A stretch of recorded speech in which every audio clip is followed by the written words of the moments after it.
নমস্কার, জনাব লোকনাথ। আজকে এই ভিডিও আমাদের মনিরুল ইসলাম ভাইকে নিয়ে, সেই সাত ভাইরাল হওয়া মনিরুল ইসলাম ভাই।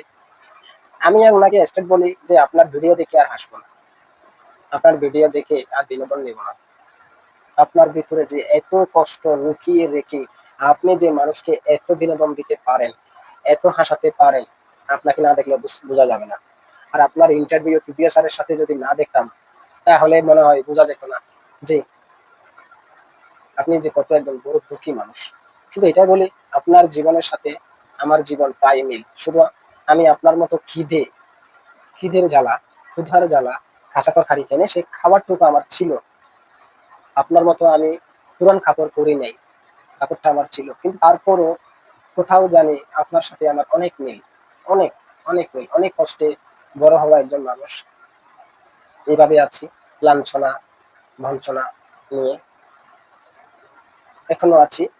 আমারও আপনার আপনার মতো একজনের কন্যা সন্তান, আমারও মানে আমার জীবনের আমার সম্পূর্ণ দায়িত্ব পালন করছে আমার দিদিমণি আর আমার মামা চন্দন সেন।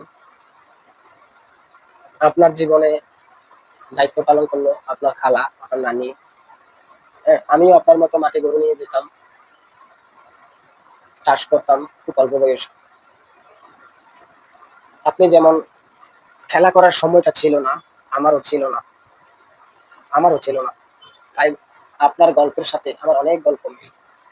তবে আপনার সাথে আমি অনেকটা সুখী কেন জানেন কার জন্য? সেটা হচ্ছে আমার মামা আর আমার দিদিমণির জন্য। আমি তাদের ঋণ কখনো শোধ করতে পারবো না,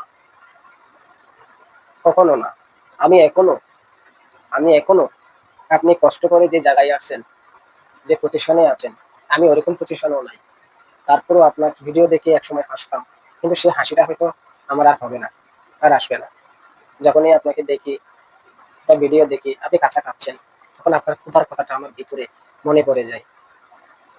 আপনি অনেক ক্ষুধা নিয়ে অনেক ক্ষুধা নিয়ে এই যে কাঁচা তরকারিগুলো খেতেন আর ভিডিও বানাতেন, আমার কখনো বিশ্বাস হতো না। আমি মনে করতাম শুধু ভিডিও বানানোর জন্য, ভাইরাল হওয়ার জন্য হয়তো লোকটা কিছুক্ষণ চাবাচ্ছে, চাবিয়ে চুরি ফেলে দিচ্ছে। আসলে ব্যাপারটা যে সেটুকু না, সেটা আপনার ইন্টারভিউ দেখে বুঝলাম। আপনি সেটা ক্ষুধার জ্বালায় খেতে খেতে অভ্যাস হলেন। আবার আপনার কচু খাওয়া, এই যে আপনি কচু খেতেন, কচু খেয়েছেন, 15 দিন আপনি গলার ব্যথার জন্য কোনো খাবার খেতে পারলেন না, তরল খাবার ছাড়া। এটা অনেক বেদনা বেদনাদায়ক মূলক একটা কাজ। আমি হয়তো আপনার মতো কথা বলতে পারি না, আমি নতুন সবেমাত্র কথা বলার চেষ্টা করতেছি, হয়তো পারি না।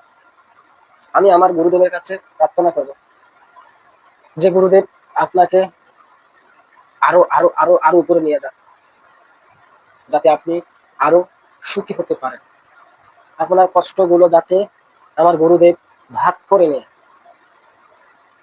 নমস্কার, আসসালামু আলাইকুম, আমার প্রিয় ভাই মনিরুল ইসলাম। ভগবান, ভগবান, ভগবান।